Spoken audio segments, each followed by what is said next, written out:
Olá, sejam bem-vindos ao Gymcast, o podcast feito para ajudar empresários executivos de médias e grandes empresas a se tornarem líderes de mercado através da transformação de dados em estratégia de negócios. Eu me chamo Priscila Dias, eu sou advogada sócia na Amaral e Asbeck, e hoje nós vamos falar sobre o julgamento do STF que suspendeu as decisões que afastam as novas alíquotas do PIS e COFINS sobre as receitas financeiras.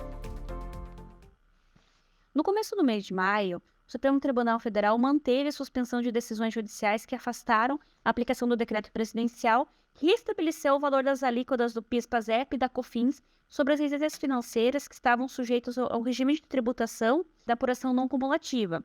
Então, dessa forma, derrubou-se o decreto 11.374 de 2023 de forma direta e indireta. Esse decreto 11.374 de 2023, ele foi editado no dia 1º de janeiro, já no governo Lula, anulando o decreto do governo Bolsonaro que reduzia as alíquotas de PIS e COFINS sobre as receitas financeiras. Diante disso, então, foi proposta uma ADC, número 84, pela AGU, defendeu a regularidade desse decreto 11.374 de 2023, que restabeleceu as alíquotas do PIS e COFINS em 0,5% e 4%.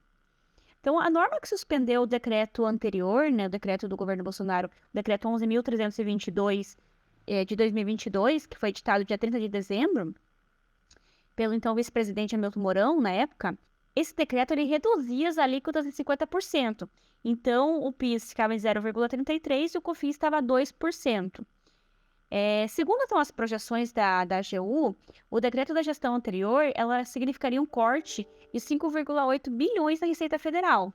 Com essa adição do decreto 11.374 de 2023, levaram muitos contribuintes à justiça sob a alegação que a norma aumentou os tributos sem a observância da anterioridade nonagesimal. Então, de acordo com esse princípio, a Fazenda Pública ela só poderia exigir o tributo após 90 dias da data da norma que instituiu ou que aumentou. Então, o relator ministro Ricardo Lewandowski, ele concedeu a liminar no dia 8 de março, que suspendeu todas as decisões judiciais que, de forma direta ou indireta, derrubavam esse decreto do presidente Lula. Então, na prática, a liminar ela autoriza a cobrança das alíquotas do PIS e COFINS no patamar mais elevado, que é 0,5% e 4%, respectivamente. Agora, com o referendo dessa liminar, submetido ao colegiado, o ministro Lewandowski ele entendeu que não houve aumento ao restabelecimento da alíquota do PIS e COFINS, que foi incidente sobre as receitas financeiras, oferecidas pelas pessoas jurídicas que sujeitam ao regime da apuração não cumulativa. Então, por isso, ele não haveria motivo para observar a anterioridade nonagesimal. Na liminar, o Lewandowski explicou que as contribuições do PIS e COFINS, que foram incidentes sobre as receitas financeiras na incidência não cumulativa, elas têm como fato gerador o faturamento mensal. Então, deste modo, a lei aplicável será aquela vigente na data de ocorrência do fato gerador, ou seja, sobre a vigência do decreto 11.374 de 2023. Em seu voto, o ministro ele fala assim, como se vê no seu exíguo prazo do ordenamento jurídico, o decreto 11.322 de 2022 ele não foi aplicado no caso concreto, pois não houve sequer um dia útil para possibilitar o oferimento da receita financeira. Isto é, quando ocorreu o fato gerador, o contribuinte não adquiriu o direito de submeter ao regime fiscal que jamais entrou em vigência. Então, esse foi o argumento do relator.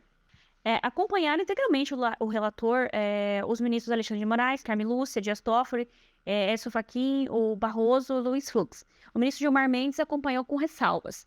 Houve uma divergência, que foi o ministro André Mendonça, que entendeu o contrário.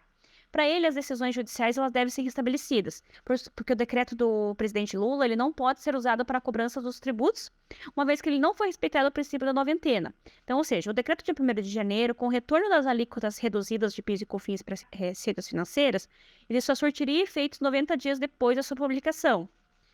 Para embasar também o voto do ministro André Mendonça, ele afirmou que a matéria em discussão ela sequer deveria ser conhecida ou analisada pelo STF, uma vez que não há uma controvérsia judicial sobre esse assunto, que é um requisito básico para um andamento de uma ação declaratória de constitucionalidade.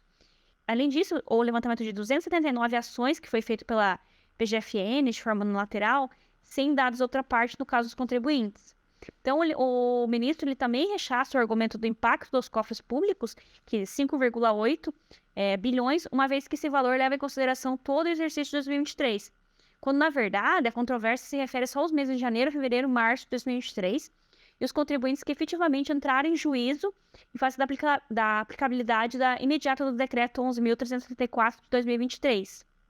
Contudo, então é preciso aguardar qual vai ser o posicionamento final da corte para que as empresas possam eventualmente recuperar o que recolheram indevidamente no primeiro trimestre.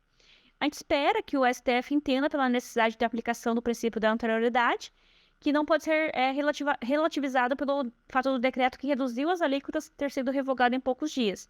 Então teremos que aguardar os próximos capítulos. Espero que vocês tenham gostado do tema e tenham uma ótima semana.